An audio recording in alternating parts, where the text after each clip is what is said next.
Gênesis 37, do versículo 5 ao versículo 11.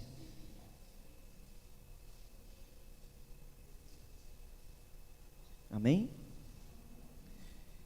Diz assim: José teve um sonho e contou aos seus irmãos, por isso o odiaram ainda mais. Ele lhes disse: eu peço que ouçam o sonho que eu tive. Eu sonhei que estávamos, preste atenção, sonhei que estávamos amarrando feixes no campo, e eis que o meu feixe se levantou e ficou em pé, enquanto os feixes de vocês o rodeavam e se inclinavam diante do meu. Então os irmãos lhe disseram: você pensa que vai mesmo reinar sobre nós? Pensa que realmente dominará sobre nós? E com isso odiavam ainda mais, por causa dos seus sonhos. José teve ainda outro sonho, e ele contou a seus irmãos, dizendo: eu sonhei também que o sol e a lua e 11 estrelas se inclinavam diante de mim. Quando José contou esse sonho ao pai e aos seus irmãos, o pai o repreendeu, dizendo: que sonho é esse que você teve? Você está querendo dizer que eu, sua mãe e seus irmãos iremos nos inclinar até o chão diante de você? Os irmãos tinham inveja dele. O pai, no entanto, guardou aquilo no coração. Ou seja, o pai ficou pensando sobre aquela situação. Desse sonho até a realização, eu quero te convidar agora a virar algumas páginas e vá comigo a Gênesis 46. Esse é o sonho. Agora nós vamos chegar em Gênesis, na verdade 42, desculpa, do versículo 6 ao versículo 49. Gênesis 42, do versículo 6 ao versículo 9. Amém? Diz assim: José era governador daquela terra. Era ele quem vendia a todos os povos da terra. Os irmãos de José vieram e se prostraram com o rosto em terra diante dele. Quando José viu os seus irmãos, reconheceu-os, porém não se deu a conhecer. Ele foi ríspido com eles e lhes perguntou: de onde vocês vêm? Responderam: da terra de Canaã, para comprar mantimento. José reconheceu os irmãos, mas eles não reconheceram. Então José se lembrou dos sonhos que teve a respeito deles e lhes disse: vocês são espiões e vieram para ver os pontos fracos da terra. Amém. Até aí. Do sonho à realização do sonho. Esse é um episódio que a gente às vezes simplesmente virou aqui umas 3, 4 páginas e acha que às vezes do sonho à realização parece que é simples assim. Acabamos de ler um sonho que ele teve e agora o sonho que ele teve se cumpriu, mas na verdade esse sonho demorou mais de 17 anos para acontecer na vida dele. Quando ele tem esse sonho é aos 17 anos de idade, e até a realização do sonho ele passou por diversos traumas até que de fato isso acontecesse. E nós precisamos entender que quando José está relatando o sonho, a maneira como ele passa e a maneira como é recebido o sonho dele é uma maneira que gera uma interpretação dúbia. Os irmãos acham que ele está querendo humilhar eles e os menosprezar, mas eu não sei se você se atentou, o versículo que nós lemos lá, diz o seguinte, que ele contou um sonho, que enquanto estávamos trabalhando, o meu feixe se levantou, e os feixes de vocês se dobraram. Perceba que ele não disse, eu vou me colocar acima de vocês, o meu feixe subirá acima de vocês, mas antes ele explica algo que normalmente a gente não dá ênfase nem pontua, que é: nós estávamos trabalhando, ou seja, enquanto todos nós trabalharmos, vai chegar um momento em que Deus vai me colocar numa posição de honra, e essa posição tem um propósito. Ele estava apresentando o sonho, mas os seus irmãos, desde que ele nasceu, nós precisamos entender o contexto. Desde que ele nasceu, ele é o preferido do papai. Ele é o preferido do papai, e por ser o preferido do papai, ele sempre foi o menosprezado. Sempre os irmãos já tinham inveja dele. Os irmãos já olhavam para ele com preconceito, e então o papai sempre o privilegiava. E quando chega justamente nessa fase aqui da vida dele, quando ele começa a ter sonhos, além de sonhar, o papai chega para ele um dia e dá para ele uma blusa, uma túnica de mangas longas. E quando os meninos vê que deram para ele aquela túnica de mangas longas, eles ficam indignadíssimos. Por quê? Quem trabalha na mão de obra aí, você que trabalha aí, sabe, no serviço pesado, dá para trabalhar com manga longa? A manga é tão longa que ela passa do braço, passa da mão dele, Dizem que é algo tão grandioso que quem tinha aquilo ali era só quem mandava. Quando o pai dá um negócio para ele, vira um caso de família. Se você acha que os meninos já tinham inveja dele na hora que ele aparece, então você imagina o dia, né, a cena, os meninos já tinham preconceito, já tinham inveja, e imagina José aparecendo na tenda com as mangas largas, né? E na hora que ele chega com as mangas largas, os irmãos olham e falam: meu Deus, agora que esse menino não trabalha mesmo. Papai já colocou ele como favorito, agora está usando mangas largas, acabou, já não tem mais jeito. A indignação, então, aqui é o estopim, quando o papai dá mangas largas para ele, virou de fato um negócio aonde eles não suportavam mais o irmão. E eu não sei se você leu aqui comigo e se atentou ao detalhe, diz que, ou seja, esse preconceito que eles tinham e inveja foi para uma outra escala, se tornou a escala do ódio. Ou seja, deixou de ser só, sabe, rixa de irmão, e de rixa de irmão passou a ódio para fazer o seguinte: vamos prejudicar esse menino. Nós vamos fazer alguma coisa, porque se esse menino já ganhou manga longa, imagina no futuro o que esse menino vai ter. Se ele já está andando com essas túnicas aí, esse menino tá se achando agora. Com 17 anos ele já está assim, está falando que os nossos feixes vão se dobrar. Imagina no futuro o que é que vai acontecer. Então, diante disso, vão acontecendo alguns episódios que vão traumatizando José. Se você não conhece o contexto da história, os irmãos ficam tão indignados com ele. Um dia eles estão trabalhando, e eles estão trabalhando distante de casa. José manda, na verdade Jacó manda José para verificar ali os irmãos, como é que estavam. Eles estavam numa região perigosa trabalhando. E o pai manda, na verdade, para saber notícias deles, estava preocupado com eles. E quando envia eles, você já imagina, eles já estavam com ódio. E quando vem aquela visão do menino vindo no deserto com manga longa, de longe, e o menino vem com as mangas longas, e eles então, olha lá, agora é a hora, ele está vindo sozinho, agora é a nossa chance, agora é a nossa oportunidade. Gente, vamos matar esse menino, rasgar essa blusa de manga longa dele, e molhar com sangue de algum bicho aqui, para dizer para o papai que um bicho veio e matou ele, um bicho feroz veio e pegou ele. E quando eles começam a pensar sobre isso, o irmão primogênito mais velho, ele diz: não vamos por esse caminho não, senão nós vamos ter sangue nas nossas mãos. E ali tinha um buraco ali perto, eles jogaram José dentro daquele buraco, e eles ficaram pensando sobre o que eles iriam fazer com aquele menino. E aí passa uma caravana de mercadores de escravos, e quando a caravana passa, eles então pensam e chegam à seguinte conclusão: a melhor opção nossa é vender esse menino como escravo. Ele vai sumir daqui, a gente rasga essa túnica dele, molha de sangue, fala que ele morreu, nós não vamos ter sangue nas mãos, nós enganamos o papai, mas pelo menos nós nos livramos desse menino, e aí quero ver o nosso feixe se dobrar no feixe dele, e pronto, o nosso problema está solucionado. E diante dessa situação, aquele menino é vendido aos 17 anos de idade, e ali começam os traumas dele, os traumas de ser maltratado, de ser, na verdade, também abusado, ou seja, ele foi a ponto de ser quase morto pelos seus próprios irmãos, ele foi vendido, ele foi abandonado. Então quem tinha que cuidar dele não cuidou dele, quem tinha que amar, porque os outros irmãos eram mais velhos, eles tinham essa obrigação e não fizeram isso com ele. E às vezes a gente vai crescendo a nossa vida e vamos passando por traumas da nossa infância, na nossa adolescência, na nossa juventude, e essas coisas vão marcando a nossa vida. A questão é como é que você lida com os seus traumas. Isso é muito importante. Por que é muito importante? Preste atenção aqui. Porque se você não souber lidar com os seus traumas, eles vão influenciar na sua vida familiar hoje. Se você não souber superar suas dores que aconteceram no passado, isso pode atrapalhar seu casamento, pode atrapalhar a criação dos seus filhos. Se você não conseguir lidar com o que aconteceu no passado, você pode se tornar uma pessoa que se fecha para a vida. Você pode se tornar alguém que, ao invés de crescer e amadurecer e superar o trauma, e quando eu falo de superar o trauma, o primeiro ensinamento que eu queria tirar com vocês, está lá no capítulo 37, verso 11, diz: seus irmãos, pois, o invejavam, seu pai, porém, guardava esse negócio no seu coração. Do sonho à realização, para a gente superar o trauma e a gente viver a vontade de Deus, a gente precisa encarar a realidade e as adversidades.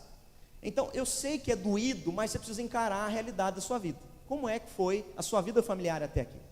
Como é que se deu o seu processo de relacionamento, seja na criação, ou seja no relacionamento com seus irmãos? O que aconteceu até aqui? Nós precisamos encarar a realidade. E encarar a realidade é perceber que há falhas no meio do caminho, é perceber que há situações nas quais nós somos feridos. Há situações que às vezes alguém feriu você de maneira até inconsciente. Às vezes o desejo não era nem de te ferir, às vezes seu pai, sua mãe ou um irmão, mas às vezes numa falta de atitude você foi ferido. E quando nós somos feridos, a questão é o que eu faço com essa ferida, é como que eu lido com o meu trauma. José é interessante porque dos 17 anos para frente, ele vai enfrentar muita adversidade, mas a maneira como ele encara faz toda a diferença no futuro da vida dele. A realização do sonho dele passa muito pelo como ele enxergava e como ele lidava com as situações da vida. E uma das coisas que ele fez foi superar os traumas e sempre desejar buscar a vontade de Deus. E aí nós vamos ter que encarar então a realidade. E qual é a realidade que ele teve que encarar? Primeiro, nós precisamos entender, ele teve que lidar com a realidade da desconfiança. Ele teve que lidar com a realidade da inveja. Ele teve que lidar com a realidade da oposição. E aí, normalmente, quando você ouve essas expressões, parece que você está ouvindo isso no ambiente de trabalho, né? Onde você ouve desconfiança, inveja e oposição, normalmente a gente pensa em mercado de trabalho, porque em mercado de trabalho tem muito isso. Não, nós não estamos falando de mercado de trabalho, nós estamos falando de casa, nós estamos falando de irmãos. Nós estamos falando de gente que era para amar, não está amando, está fazendo o pior um para o outro. Nós estamos falando de gente que era para cuidar um do outro, não está cuidando um do outro, e fala mal e critica o outro ainda. Provavelmente, alguns de nós crescemos em ambientes assim, viemos de lugares traumáticos assim, aonde a gente enfrentou essa realidade. E é interessante que quando essa realidade surge para José, ele opta por não guardar rancor dos irmãos, ele opta por não se tornar um amargurado, ele opta por não retribuir e não se tornar uma pessoa que se fecha para a vida.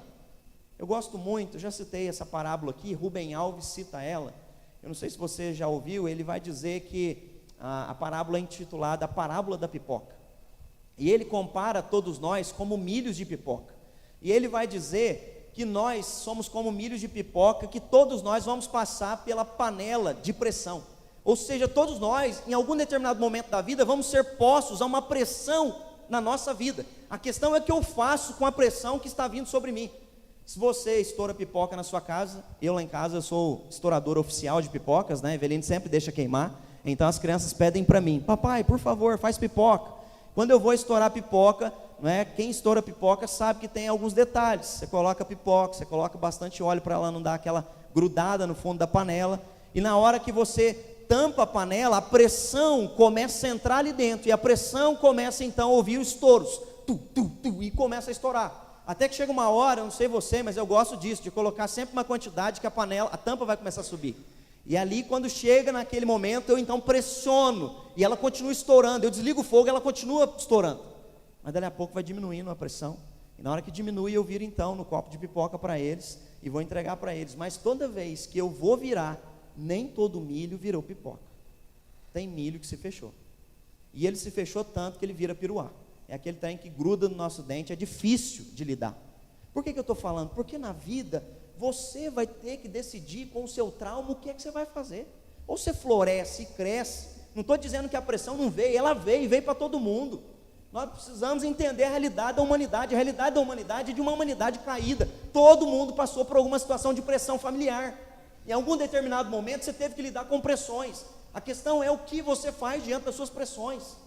José, ele não aceitou se fechar, José não aceitou se tornar uma pessoa amargurada, ranzinza, uma pessoa que feria os outros porque foi ferido no passado, não, ele decidiu superar a pressão que ele sofreu pelos irmãos, pelo abandono, pela traição. Nós precisamos decidir o que é que nós vamos fazer. Eu me lembro que quando eu decidi que eu seria pastor aos 15 anos,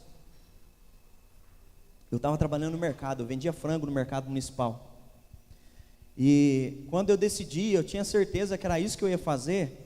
Eu lembro que eu cheguei para minha mãe, cheguei para meu pai, e o pastor Laércio tinha me orientado a fazer o CTL, e o CTL era aos sábados, e eu lembro que eu disse, pai, eu precisava pelo menos todo sábado estar fazendo um curso, eles estão vindo aqui em Machado, eu não posso perder essa oportunidade, é o meu sonho, eu preciso me preparar para isso. E eu lembro que meu pai ficou muito bravo comigo, eu lembro como se fosse hoje, eu lembro que eu chorei sentado na cozinha de casa, eu tinha 15 anos, eu lembro que ele disse, esse negócio de pastor aí não dá nada, você não quer fazer nada na sua vida, é por isso que você quer sair do serviço. Eu lembro quando ele falou aquilo, mas foi um negócio tão duro, sabe?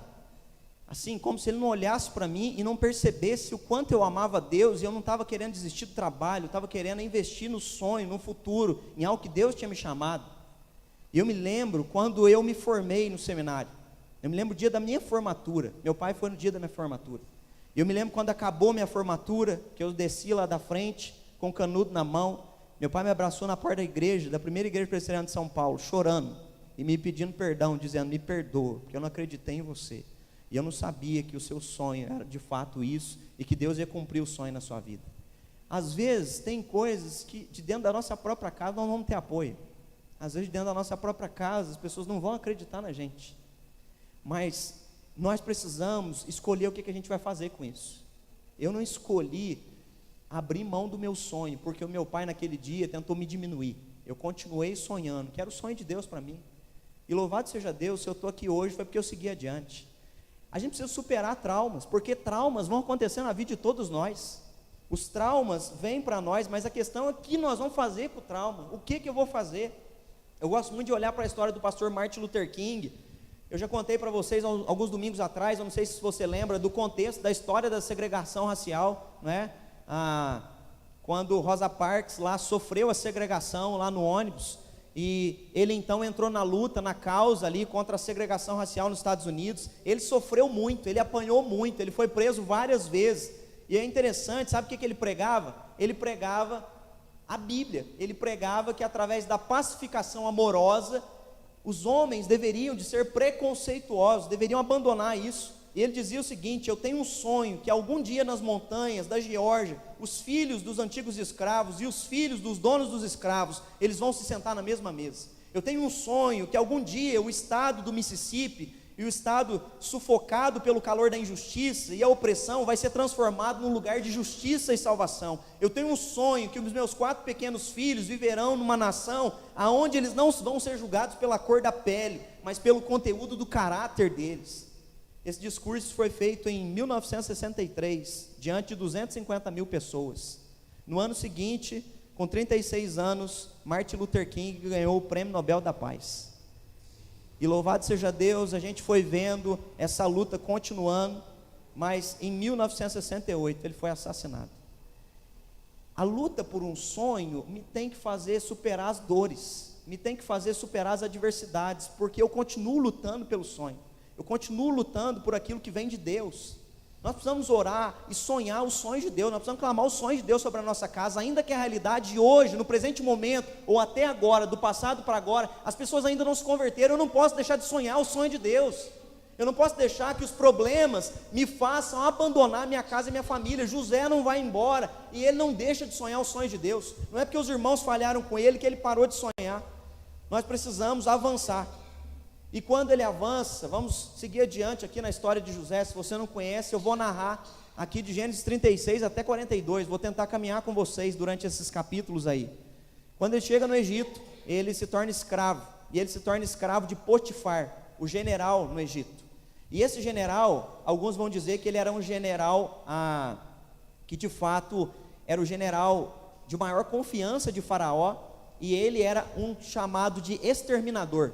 Pessoas que eram mortas normalmente por esse general, tamanha confiança que Faraó tinha nele. Ele vai trabalhar na casa desse general, e quando ele está trabalhando lá, ele decide que ele vai ser o melhor, ele decide que ele vai fazer o melhor, ele decide que ele vai viver da melhor maneira possível. E é interessante porque, se você for pensar comigo, normalmente quando alguém sofre um trauma, a pessoa tende a gerar complexos. Alguém que sofre trauma, ela tende a se diminuir, ela tende a se ver como vítima. Alguém que sofre traumas, ela tende a ter complexo de inferioridade, de ter dó de si, de ter pena de si, porque ela sofreu, então ela acha que ela não pode fazer algo com excelência, porque olha o que fizeram comigo, me jogaram no buraco, eu não posso, como é que eu vou falar a língua dos egípcios aqui? Eu não sei, eu não sou daqui, tenho 17 anos, estou chegando agora. Não, ele não se diminui, ele não deixa que os traumas o oprimam, não, ele rompe com o trauma, ele rompe com a dor, ele rompe com o abandono, ele aprende a língua o mais rápido possível. A gente não sabe em quanto tempo, mas a Bíblia vai nos narrar que logo ele é colocado colocado como mordomo da casa de Potifar. Mordomo é aquele que toma conta da casa. A única coisa que ele não tinha autoridade, era claro, é sobre a esposa de Potifar. O resto ele comandava tudo, a vida financeira, ele comandava tudo, a administração, bens, comida, toda a logística da casa era comandada por ele.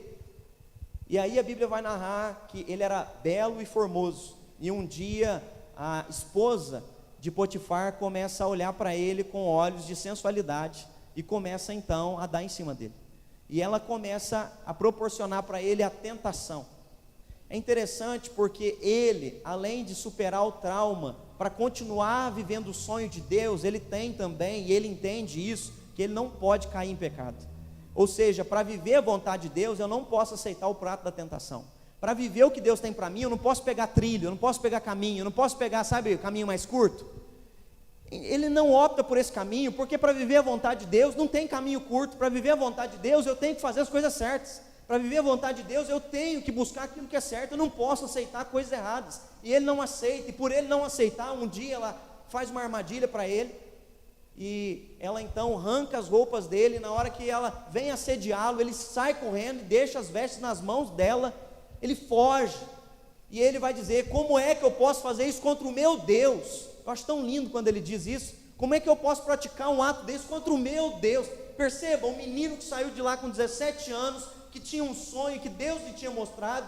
Esse menino está preocupado com Deus, esse menino não está preocupado com ele, esse menino não está preocupado com o que é melhor para ele, se vai saciá-lo fisicamente, existencialmente, a pessoa é linda, é bonita, pronto. Não, ele não está preocupado, e nem carente ele está.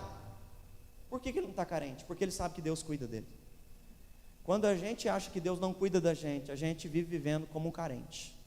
A gente acha que a gente precisa de realizar com pessoas. Quando a gente sabe que Deus cuida de nós, a gente então vive a nossa vida confiando nas nossas mãos, na presença de Deus. José confiava em Deus, e ele não aceita o pecado, ele não cai na tentação, e por não cair na tentação, ele vai sofrer um outro detalhe que poderia ter gerado um outro trauma na vida dele. Ele vai sofrer uma injustiça.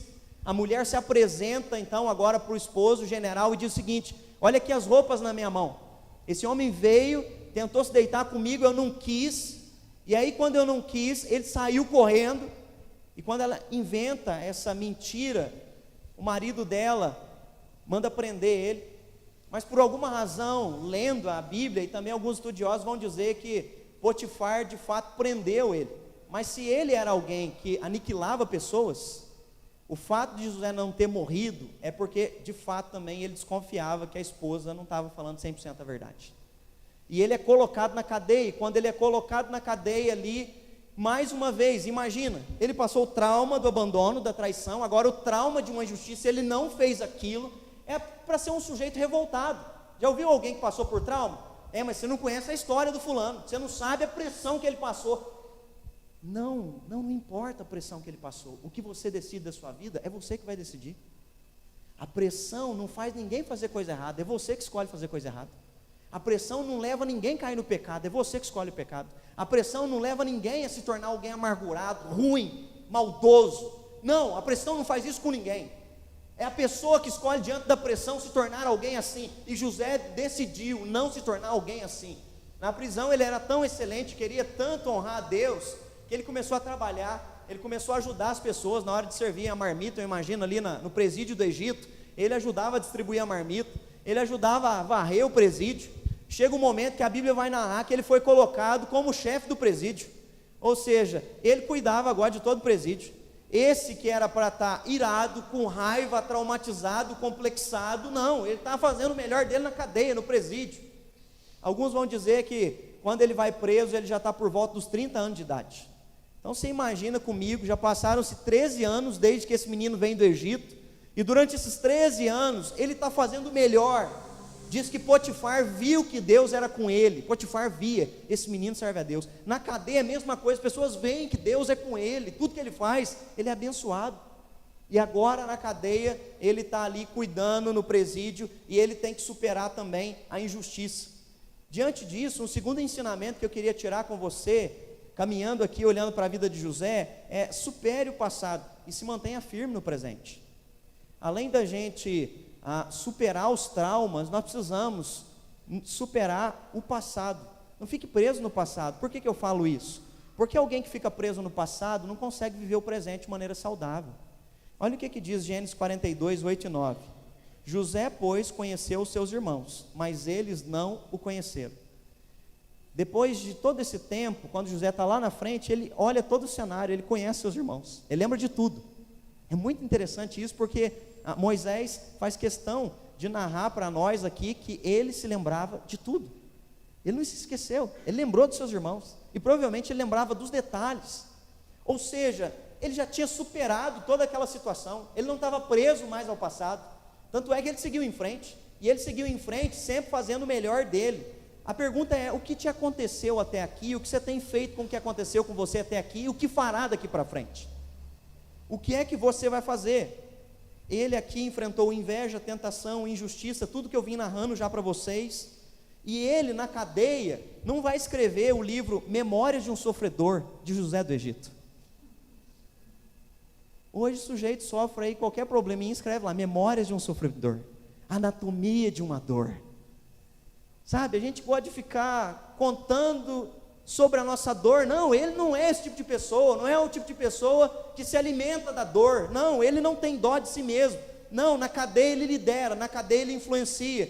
E quando você olha para ele, você aprende com ele que ele superou o sonho, superou, na verdade, o trauma diante dos seus sonhos. E aí eu quero te fazer pensar junto comigo agora, mas na cadeia ele está lá preso, chefiando e cuidando ali do presídio, as pessoas confiam nele, e chegam 2 presidiários novos.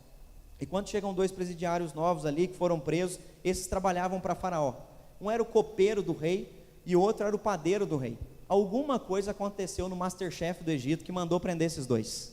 E esses 2 vão parar na cadeia, eles não sabem o que aconteceu, se alguém fez o bolo errado, ou se serviu o suco aguado, mas alguma coisa estava errada na situação, e os 2 estão lá. Ou alguém deles tentou envenenar Faraó, porque pessoas assim é que tentavam matar o líder de uma nação. Alguma coisa muito grave fez com que eles parassem lá. E os 2 que estão lá começam a sonhar. E aí eu só quero pensar com você. Você imagina, você sonha aos 17 anos, quando você conta o teu sonho, teus irmãos querem te matar e jogar num buraco. Depois te vende. E aí você continua servindo a Deus. Quando você ouve alguém falar de sonho, como é que você reagiria? 13 anos depois, o que aconteceu depois do primeiro sonho? Provavelmente, hoje em dia, né, se fosse no Tato, ele ia falar que existe sonofobia, né? Fulano é sonofóbico, ele não pode ouvir um sono que ele já estremece, porque com 17 anos, quando ele sonhou, jogaram ele no buraco. E aí, sempre a gente desenvolve fobia no trauma. Já ouviu essa história? Fulano tem fobia de aranha, aí ele não pode ver aranha que ele já fica pulando. Fulano tem fobia de altura, teve algum problema com a altura, ele não pode ver a altura que desenvolve fobia. José não desenvolveu fobia.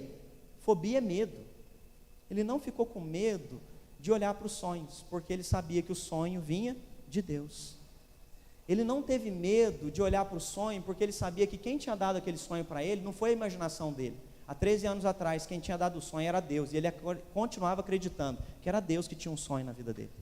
E aí quando os 2 têm o sonho dentro do presídio ali, José ora, pede a Deus a revelação do sonho e explica que um deles voltaria para lá e seria morto, o outro voltaria, o copeiro voltaria e continuaria trabalhando ali como copeiro do rei. E isso acontece, quando isso acontece, José faz um pedido para o copeiro antes dele voltar. José diz o seguinte: quando você chegar lá, se estiver livre, lembra-te de mim, por favor, não se esquece de mim não. E aí o copeiro muito, feliz, contente, porque de fato o sonho está se realizando, ele vai voltar, ele está livre, o outro ali, que vai ser condenado, não vai ser ele, não foi ele que fez coisa errada, ele está na alegria total. Ele entra lá de novo, no palácio de Faraó, começa a trabalhar, e passa 1 semana, 2 semanas, 3 semanas, passa 1 ano, ele esqueceu de falar de José, e esqueceu de se lembrar que ele tinha um cara que ajudou ele, e ele se esqueceu de ajudar esse cara.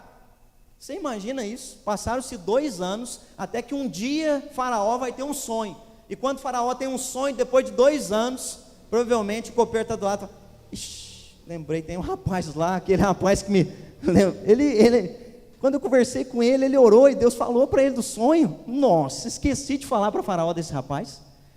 E ele então falou, eu conheci um sujeito no presídio que há 2 anos me ajudou, e ele está precisando de uma ajuda lá também, chama ele, que ele vai poder responder para o Senhor a esse sonho. Tem certeza que se ele orar e buscar Deus, Deus vai falar com ele. E aí quando ele fala isso, mandam chamar José lá no presídio. Mas entenda, mais um detalhe, mais uma vez, ele superou o passado e ele continua firme no presente. Ele não faz nada errado no presente, ainda sofrendo injustiça. E aí, normalmente, por que eu estou falando isso? Porque quem tem sonho frustrado, normalmente, se ele não tratou o passado, ele traz para o presente. Se José não tivesse mais sonhos e expectativas pelo trauma que sofreu aos 17 anos, quando o sujeito falasse para ele, eu tenho sonho, o que provavelmente ele ia falar? Não, sonho não vem com esse negócio do meu lado não, porque foi tudo, começou com esse negócio, não quero saber de sonhos, sonha para lá, fala para outro, sonha comigo não. Não, ele não faz isso. Já viu o sujeito que teve problema no casamento e fala assim, não, casamento é tudo ruim. Já percebeu? Alguém que sofre algum trauma quer jogar para frente como se fosse acontecer com todo mundo. Ei, o trauma pode ter acontecido, mas o nosso Deus é um Deus que restaura o nosso presente e o nosso futuro. O problema pode ter acontecido, mas Deus restaura o presente e o futuro da nossa história.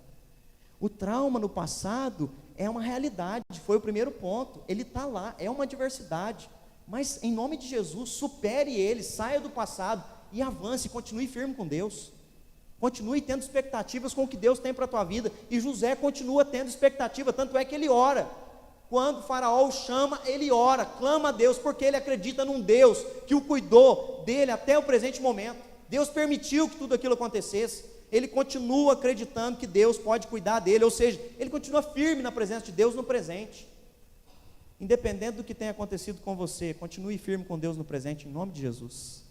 Para de ficar lamentando pelo passado, porque Deus quer restaurar a tua história. Para de ficar sofrendo ou se vitimizando, sabe? Eu sei que encarar a realidade dói, mas quem encara a realidade cresce. Quem encara a realidade amadurece. Quem encara a realidade está sendo preparado para se tornar uma pessoa madura, perfeita. Nós conversamos isso quinta-feira na live, eu não sei quem assistiu, conversei com o pastor André de Paraguaçu, e ele e a Niane são aqui da nossa igreja, e ele contando que ano passado, eles passaram por um trauma muito grande, que foi o trauma da Niane sofrer um aborto.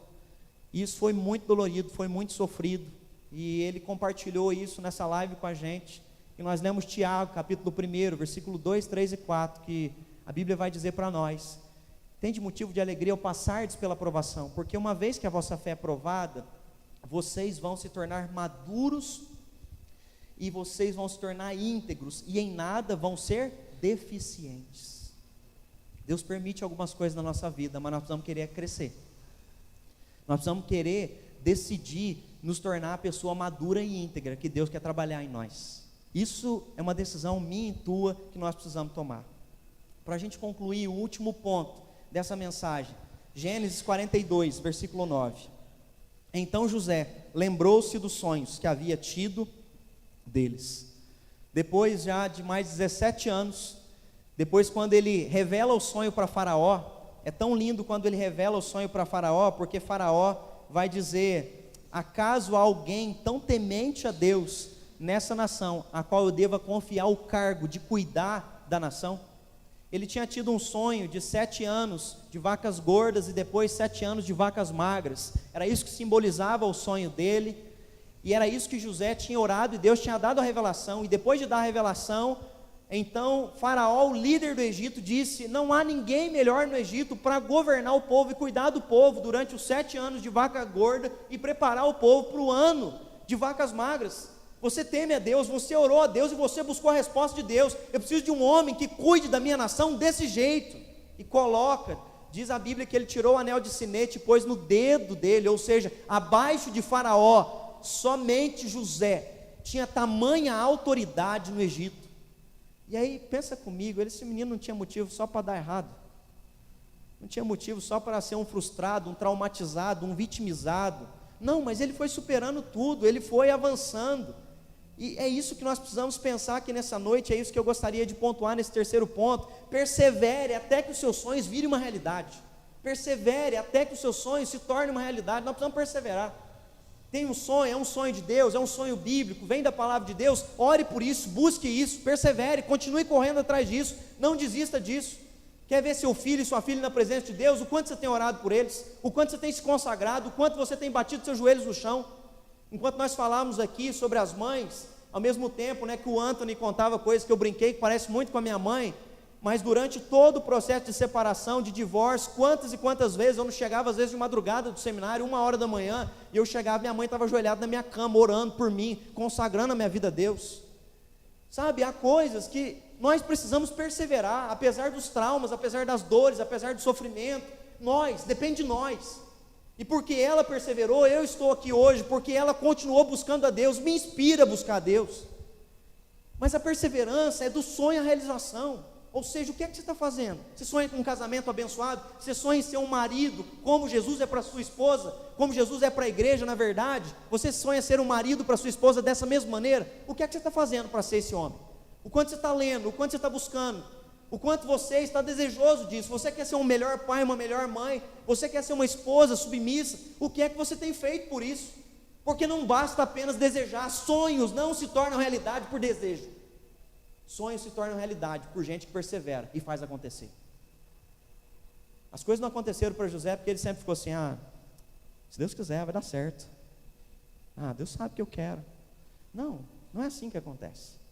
Acontece por gente que persevera, acontece por gente que faz o que é certo. E aqui diz, ele se lembrou do sonho que havia tido. E lembra o que ele disse lá no sonho? Enquanto nós trabalhávamos, o meu feixe subiu, e os feixes de vocês se dobraram. Enquanto nós fazíamos o quê? Trabalhávamos. Nós precisamos trabalhar pela nossa família. A gente trabalha para ganhar mais, a gente trabalha pela empresa, a gente trabalha para comprar um carro novo, para comprar uma casa própria, mas a gente precisa tomar cuidado para não conquistar todas essas coisas e ver a nossa casa desmoronar.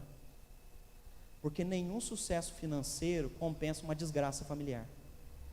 Essa semana fui falar numa palestra na escola, e um menino me procurou, e eu voltei abalado com aquilo.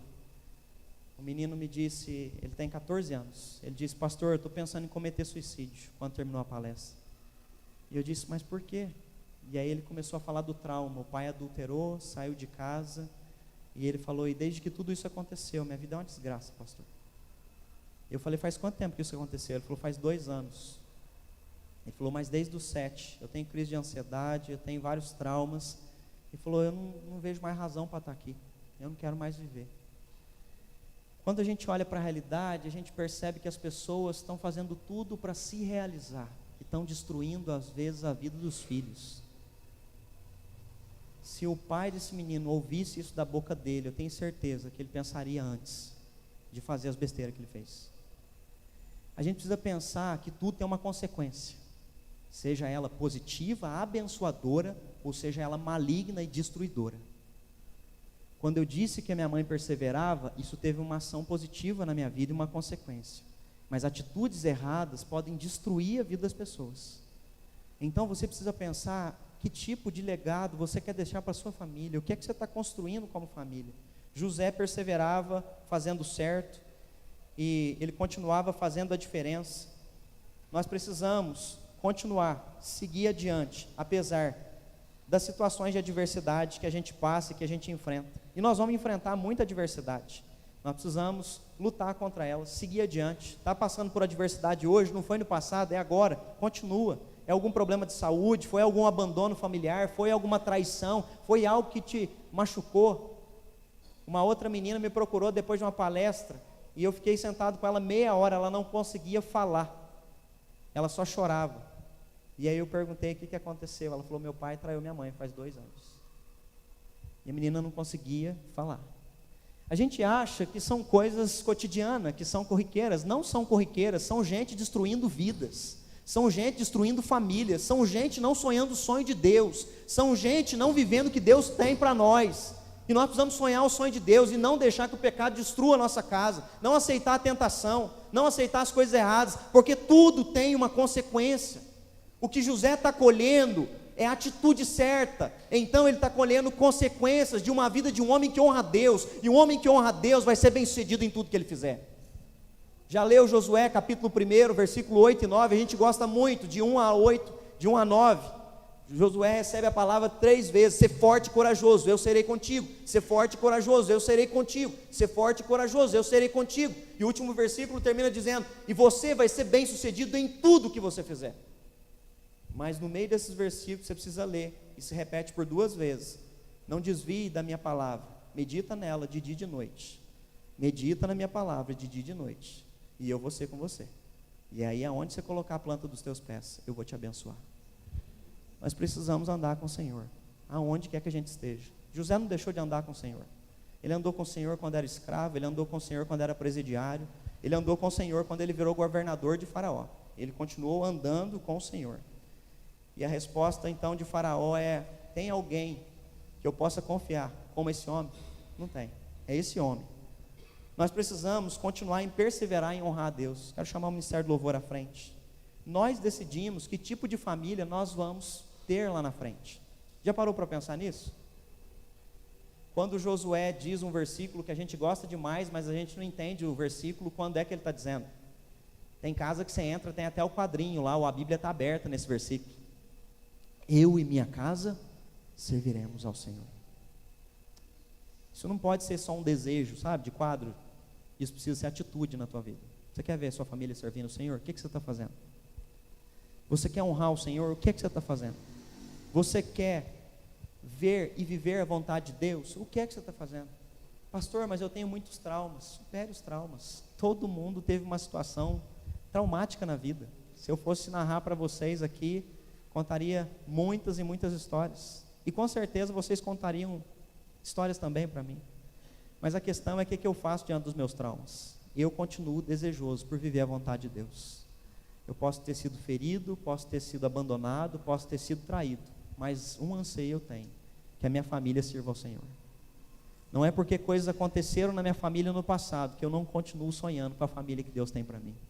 Eu preciso sonhar o sonho de Deus. Nossas ações vão determinar nossas relações. Para concluir, eu te convido a ir comigo em Gênesis 50 agora, o último versículo, e a gente conclui nossa mensagem.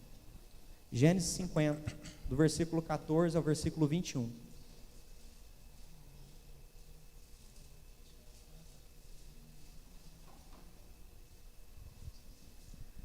Gênesis 50, versículo 14 ao versículo 21.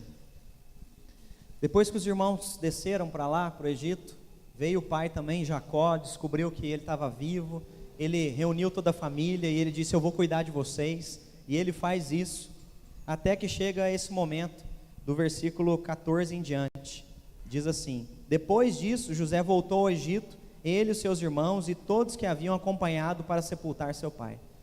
Seu pai desce para o Egito e morre depois de alguns anos, Jacó, e aí continua a história. Vendo os irmãos que que seu pai era morto, eles disseram uns aos outros: é possível que José tenha ódio de nós, certamente nos retribuirá todo o mal que lhe fizemos.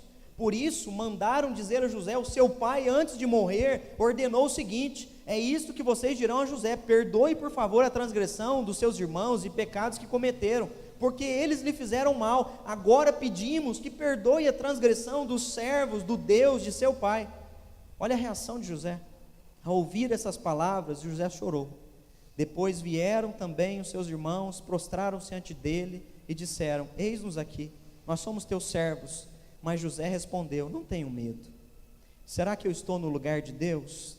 Vocês na verdade planejaram mal contra mim, porém Deus o tornou em bem, para fazer como estão vendo agora, que se conserve a vida de muita gente. Portanto não tenham medo, eu sustentarei vocês e seus filhos. E assim José os consolou e lhes falou ao coração. Amém. O final da história é que o pai morre e os irmãos pensam: agora ele de fato vai revelar quem ele é. Ele estava usando máscara. E ele fala: não, eu não sou esse tipo de pessoa que vocês imaginam. Eu vou cuidar de vocês, eu vou amar vocês. Vocês não precisam ter medo de mim, porque tudo isso é plano de Deus. Deus permitiu que tudo isso acontecesse. Eu estou aqui para cuidar de vocês, porque Deus me trouxe aqui para cuidar de vocês. Deus te colocou na sua família para você cuidar da sua família. Deus te colocou na sua família para você abençoar a sua família. Deus te colocou onde você está para você fazer a diferença dentro da sua casa, independente do que tenham feito com você até aqui. Nós precisamos nos colocar como José. Deus, eu sei o plano que Deus tem na minha vida. E apesar de vocês falharem contra mim, eu vou fazer a vontade de Deus sobre a vida de vocês. Que você possa orar clamando que Deus faça a vontade dEle através da tua vida